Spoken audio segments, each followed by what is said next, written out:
Sikali temumukuba.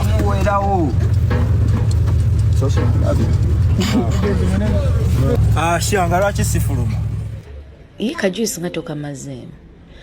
Olina okamalamu munnange, don't waste my juju. Eby'omuyimbi Alien Skin munnange n'akabinja ke Fangon Forest munnange erumbye munnange wali National Unity Platform munnange wali ekavule laba munnange ekibadde eno wali ate abakuumi ku gate munnange ate ko shate n'okoloboza munnange ate ku kisenge wali ate kakati ate nga ne side yemu munnange omuyimbi Lema Namakula munnange ne baawe beeyongedde okubeera nga ate omukwano nga ate baguteeka ate ku ntikko muganda wange gwe alaba Jamina Tiyuge ngenda kubeera nga nkutandisa ne Lema Namakula era nga bwe tulaba munnange akatambyako akatwedinze ennyo wali ate ku mukutu ogwa Instagram era nga bw'okalaba nga bakirowedda nga Lema Namakula munnange nga ali mu gate nga mukate crazy ate ne baawe omwami Amuza wali wonna bwe kiti. Iyi kajuice nga tokamazeemu.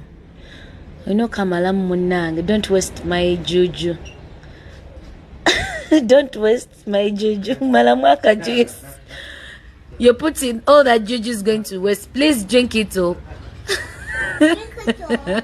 Drink it all.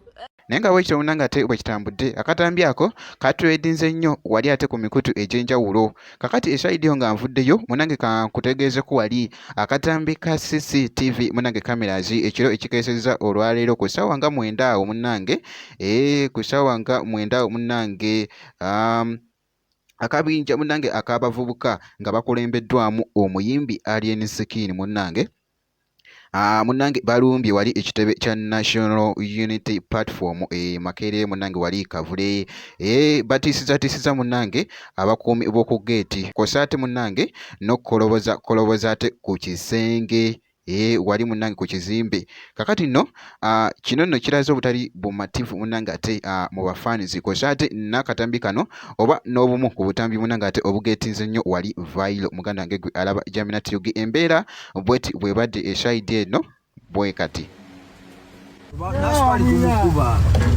Sikali temumukuba.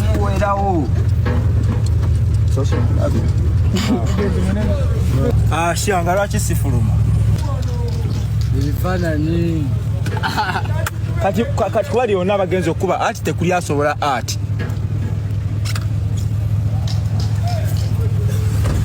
bino ebyana bannange gamba naawe.